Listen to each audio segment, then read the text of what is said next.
Everyone, आज हम बात करेंगे ऑब्जेक्टिव ऑफ बिजनेस। अब आइए हम जान लेते हैं कि बिजनेस के क्या क्या ऑब्जेक्टिव होते हैं। कौन से ऑब्जेक्टिव होते हैं? ऑब्जेक्टिव क्या है? सबसे पहले तो दिमाग में आएगा ऑब्जेक्टिव क्या है। ऑब्जेक्टिव से आप क्या समझते हो?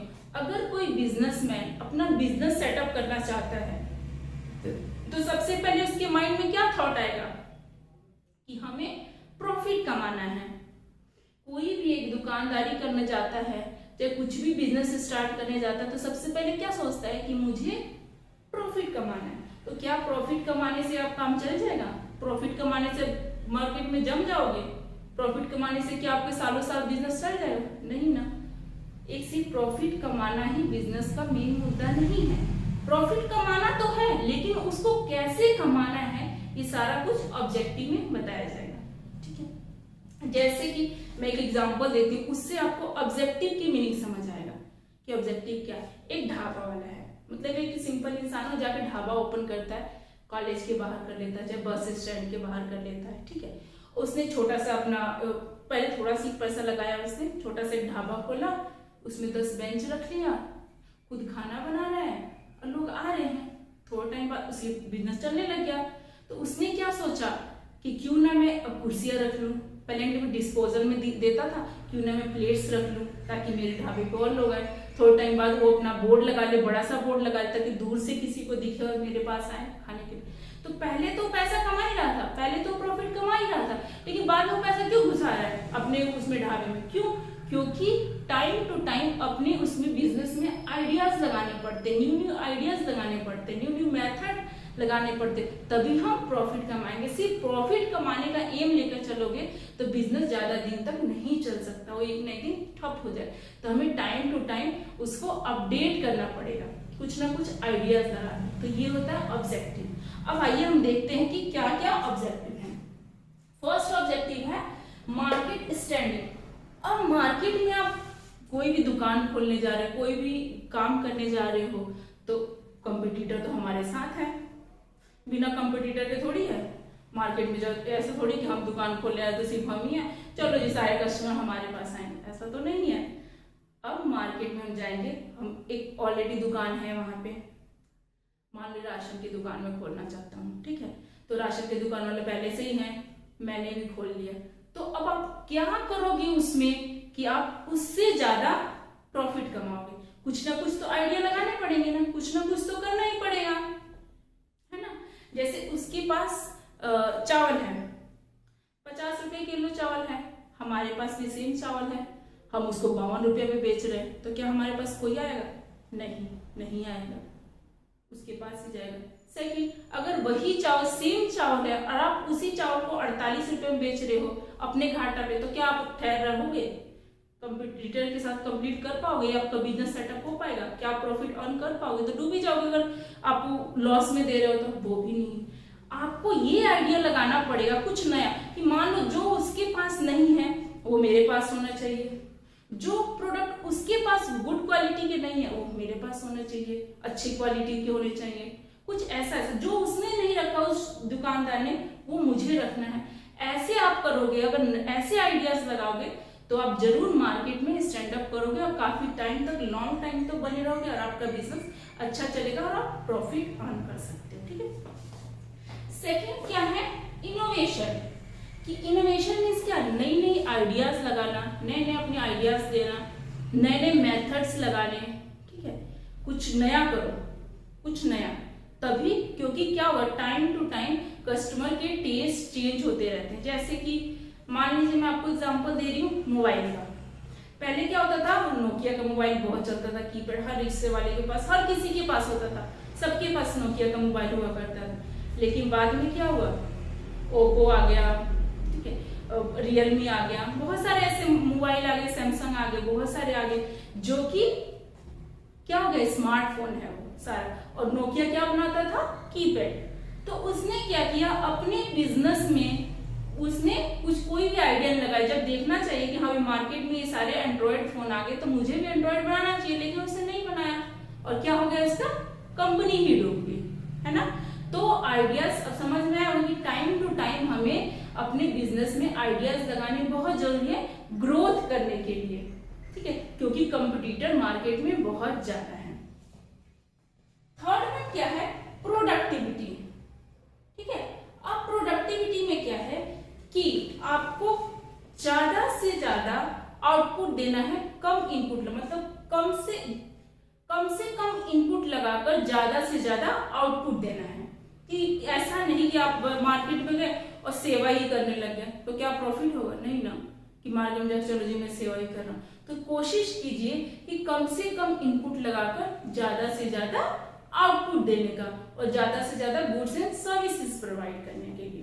ठीक है, नेक्स्ट है physical and financial resources. Physical and financial resources से क्या समझते हैं, ये मत समझिए फिजिकल है तो हाँ भी बिजनेस करने के लिए हम हट्टे कट्टे है ना, जिम वाले चाहिए या बहुत ज्यादा वो चाहिए, बॉडी बिल्डर चाहिए, ऐसा नहीं है।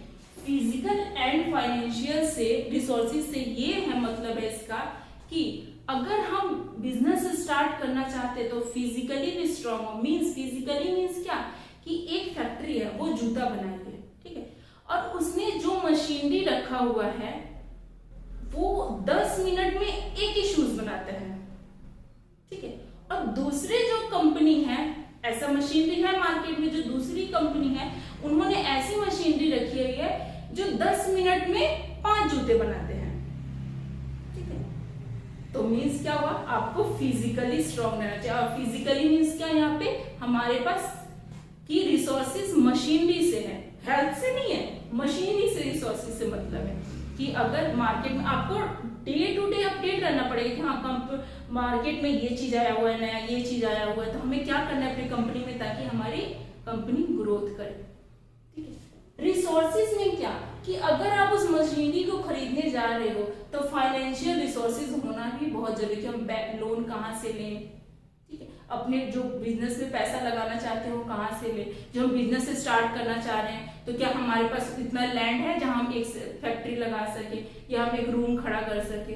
तो ये हो गया फिजिकल एंड फाइनेंस। सब में क्या ऑब्जेक्टिव से कंफ्यूज नहीं होना, हर ऑब्जेक्टिव का क्या मतलब है, पैसा कमाना। जितने भी पॉइंट है सबका मतलब है कि हमें पैसा ही कमाना है, प्रॉफिट ही कमाना है, लेकिन अलग अलग कुछ कुछ नया करके। जैसे एग्जाम्पल देती हूँ, आप लोग कंफ्यूज होइएगा तो मैं एग्जाम्पल देती हूँ। एक बच्चा है, ठीक है, स्टूडेंट है, तो वो स्टूडेंट से माँ बाप क्या चाहेंगे उस बच्चे से, अच्छा नंबर लाए। अब अच्छा नंबर कैसे लाएगा, पढ़ के लाएगा। अच्छा नंबर उसे बाहर जाने से क्यों रोका जाता है, क्योंकि ज्यादा घूमेगा तो कम पढ़ेगा तो नंबर कम आएंगे, बाहर का वो खाना खाएगा बीमार हुआ कम पढ़ेगा तो उसे कम नंबर आएंगे। ठीक है, अगर वो ज्यादा खेलेगा तो थक जाएगा तो कम पढ़ेगा तो कम नंबर आए। मीन्स क्या समझे कि ऑब्जेक्टिव में क्या है कि प्रॉफिट कमाना है, लेकिन ये सारा काम अलग अलग करके कमाने हैं। जैसे कि मैंने बच्चे का एग्जांपल दिया, सेम ऐसे। फिफ्थ क्या है इसमें, अर्निंग प्रॉफिट। हमें प्रॉफिट, ये सारा काम किस लिए कर रहे हैं, मार्केट स्टैंडिंग, इनोवेशन, प्रोडक्टिविटी, ये सारा काम किस लिए कर रहे हैं, हम प्रॉफिट अर्न करने के लिए कर रहे हैं। अगर हम प्रॉफिट ही नहीं अर्न करना होता तो हम ये सारा काम क्यों करते हैं।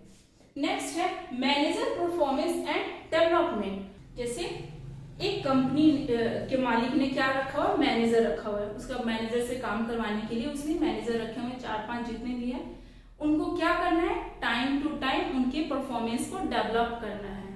अब डेवलप कैसे करना है, उनको वो क्या देकर, ट्रेनिंग देकर, ठीक है, कुछ उनके में सुधार करके, ठीक है, टाइम टू टाइम अपडेट रखकर उन्हें।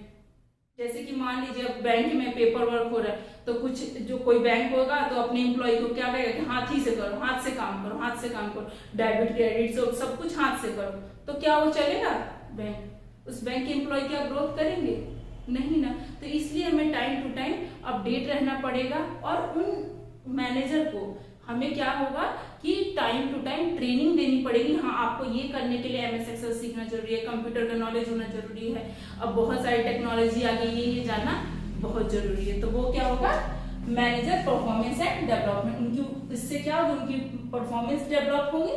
ठीक है, नेक्स्ट क्या हमारे पास 7, वर्कर परफॉर्मेंस एंड एटीट्यूड। जैसे मैनेजर का परफॉर्मेंस में सुधार करना है, ऐसे वर्कर के परफॉर्मेंस में भी सुधार करना है। अब वर्कर के परफॉर्मेंस कैसे सुधार होंगे? जैसे एक मालिक है, एक बिजनेस में कपड़े का दुकान है, मान लीजिए कपड़े का दुकान है, उसने 10 लेबर रखा हुआ अपने कपड़े की दुकान में, ठीक है। अब उनको क्या करेगा? अच्छे से बात करेगा उनसे, टाइम टू टाइम उन्हें बोनस देगा, है ना।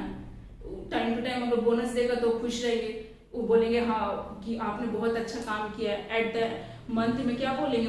मंथ के लास्ट में कि आपने बहुत अच्छा काम किया, आपको रिवॉर्ड दिया जाता था। इससे क्या होगा कि दूसरे भी जो लेबर होंगे, जो वर्कर होंगे वहां पे काम करने, वो भी सोचेंगे कि उसने अच्छा काम किया तो उसे रिवॉर्ड मिला, तो शायद हम भी अच्छा काम करेंगे तो हमें भी अवार्ड मिलेगा, हमें भी अच्छा रिवॉर्ड दिया जाएगा। तो इस तरीके से क्या करना है? वर्कर के परफॉर्मेंस में डेवलप होगा।